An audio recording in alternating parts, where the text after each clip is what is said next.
আচ্ছা, এমন দুটো দেশের কথা ভাবুন তো, যারা ভৌগোলিকভাবে হাজার হাজার মাইল দূরে। তাদের মধ্যে কি কোনো শক্তিশালী অর্থনৈতিক সম্পর্ক গড়ে ওঠা সম্ভব? শুনতে অবাক লাগলেও ব্রাজিল আর বাংলাদেশের মধ্যে ঠিক এটাই ঘটছে। চলুন এই বাণিজ্য সেতুর পেছনের আসল কৌশলটা চেনে নিই। এদেরকে কি আমরা শুধু দুটো দূরবর্তী বাজার হিসাবেই দেখব, নাকি এর পেছনে আরও গভীর কোনো কৌশলগত মিল লুকিয়ে আছে? এই প্রশ্নটাই কিন্তু খুব জরুরি, কারণ আসল তথ্য উপাত্ত আমাদের একেবারেই অন্য একটা গল্প বলছে। আর সেই গল্পের সবচেয়ে গুরুত্বপূর্ণ সংখ্যাটা হল ২৬%। হ্যাঁ, ঠিকই শুনছেন। সম্প্রতি দুই দেশের বাণিজ্যে এই বিশাল একটা প্রবৃদ্ধি ঘটেছে।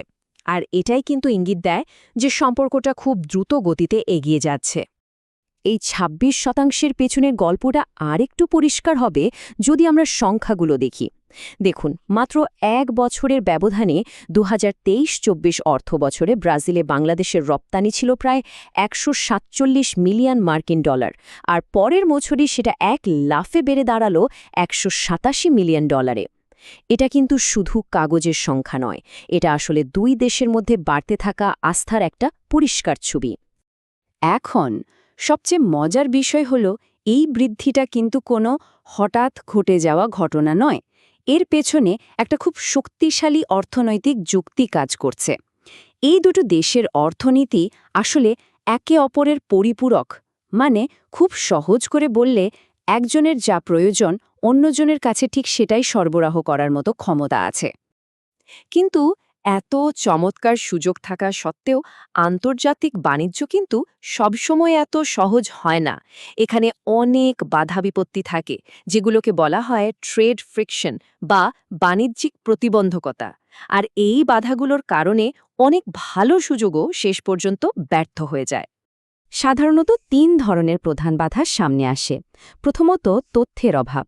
মানে, কাকে বিশ্বাস করা যায়, কে নির্ভরযোগ্য পার্টনার। দ্বিতীয়ত, প্রক্রিয়া নিয়ে অনিশ্চয়তা। মানে, অন্য দেশে ব্যবসা করার নিয়মকানুনগুলো ঠিক কী। আর তৃতীয় এবং সবচেয়ে বড়টা হলো ঝুঁকি। যেমন, আমি কি সময়মতো টাকা ফেরত পাব, পণ্যের মান কি ঠিক থাকবে। এই প্রশ্নগুলোই কিন্তু ব্যবসার গতি কমিয়ে দেয়। তাহলে এই বাধাগুলো দূর করার উপায়টা কি? এর সমাধান হলো একটা গোছানো কাঠামোগত প্রক্রিয়া, আর একেই বলা হচ্ছে বিজনেস ম্যাচমেকিং। এটা আসলে একটা সুযোগকে বাস্তব চুক্তিতে বদলে দেওয়ার একটা সুনির্দিষ্ট রাস্তা। বিজনেস ম্যাচমেকিং মানে কিন্তু শুধু পরিচয় করিয়ে দেওয়া নয়, এটা একটা পুরো ম্যানেজড প্রক্রিয়া। এখানে প্রথমে সঠিক পার্টনারদের খুঁজে বের করা হয়, তারপর তাদের যোগ্যতা যাচাই করা হয়, এরপর তাদের মধ্যে সংযোগ ঘটানো হয়, এবং সবশেষে পুরো লেনদেনটা সফলভাবে শেষ করতে সাহায্য করা হয়। এর মূল লক্ষ্যই হল ঝুঁকি কমানো আর সাফল্য নিশ্চিত করা। এই প্রক্রিয়াটা মূলত ৪টি ধাপে কাজ করে। প্রথমে কি প্রয়োজন, কতটা প্রয়োজন, দাম কেমন হবে, এগুলো ঠিক করা হয়। এরপর সম্ভাব্য পার্টনারদের যোগ্যতা আর বিশ্বাসযোগ্যতা ভালো করে যাচাই করা হয়। তৃতীয় ধাপে দুই পক্ষের মধ্যে মিটিং আর আলোচনার ব্যবস্থা করা হয়। এবং সবশেষে এই আলোচনাগুলোকে একটা সফল ব্যবসায় পরিণত করা হয়, অথবা কোনো কারণে সম্ভব না হলে সুন্দরভাবে শেষ করা হয়। আর এই গোছানো পদ্ধতির বাণিজ্যিক সুবিধাগুলো কিন্তু অসাধারণ। এর মাধ্যমে একদিকে যেমন অনেক দ্রুত বাজারে ঢোকা যায়, খরচ নিয়ন্ত্রণে থাকে, তেমনি ব্যবসার ঝুঁকিও কমে আসে অনেকখানি। আর তাতে কি হয়, দর কষাকষির ক্ষমতা বাড়ে এবং ব্যবসাকে বড় করাটাও অনেক সহজ হয়ে যায়। এখন প্রশ্ন হলো, বাস্তবে এই ম্যাচমেকিংয়ের কাজটি করছেটাকে? এখানেই সামনে আসছে Brazil Bangladesh chamber of commerce and industry, বা সংক্ষেপে BBCII এর ভূমিকা। তারাই এই দুই দেশের মধ্যেকার বাণিজ্য সেতুটা তৈরি করছে। আর এখানেই দেশ দুটির পরিপূরক অর্থনীতির আসল ছবিটা ফুটে ওঠে। ভাবুন তো একবার, ব্রাজিল বাংলাদেশকে দিচ্ছে তুলা, চিনি, শিল্পের কাঁচামালের মতো জরুরি পণ্য, আর ঠিক তার বিনিময়ে বাংলাদেশ থেকে ব্রাজিলে যাচ্ছে আমাদের তৈরি পোশাক, পাট আর চামড়ার মতো পণ্য। একেবারে যাকে বলে একটা নিখুঁত দ্বিমুখী বাণিজ্য। লক্ষ্য করে দেখুন, ম্যাচমেকিংয়ের যে সুবিধাগুলো, সেগুলো BBCI এর ঘোষিত উদ্দেশ্যগুলোর সাথে কি দারুণভাবে মিলে যায়।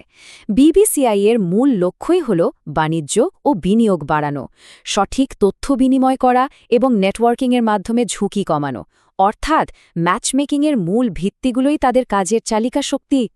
বিবিসিআই এর প্রধান সেবাগুলোর মধ্যে বিজনেস ম্যাচমেকিং তো আছেই, এর পাশাপাশি তারা বাজারের হালচাল বুঝতে সাহায্য করা, ট্রেড মিশন আয়োজন করা এবং বিনিয়োগে সহায়তা দেওয়ার মতো গুরুত্বপূর্ণ কাজগুলোও করে থাকে।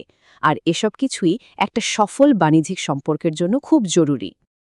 তাহলে পুরো আলোচনা থেকে আমরা কি শিখলাম? মূল কথা হলো, একটা টেকসই অর্থনৈতিক সম্পর্ক তৈরির জন্য গোছানো বা কাঠামোগত পদ্ধতির কোনো বিকল্প নেই।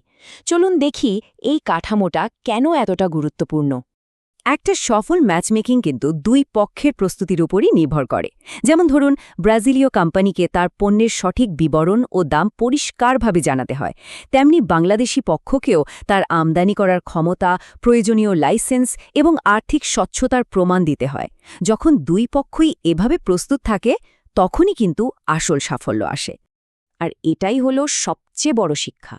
বাংলাদেশের ব্যবসার জন্য সম্পর্ক অবশ্যই খুব জরুরি, কিন্তু দিনের শেষে একটা গোছানো সিস্টেমই কিন্তু জেতে।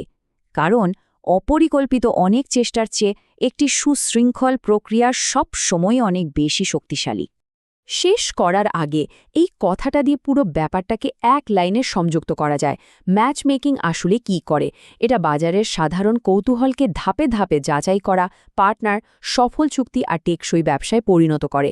আর ঠিক এই পদ্ধতিটাই ব্রাজিল আর বাংলাদেশের মধ্যে এক মজবুত আর দীর্ঘস্থায়ী অর্থনৈতিক সেতু গড়ে তুলছে।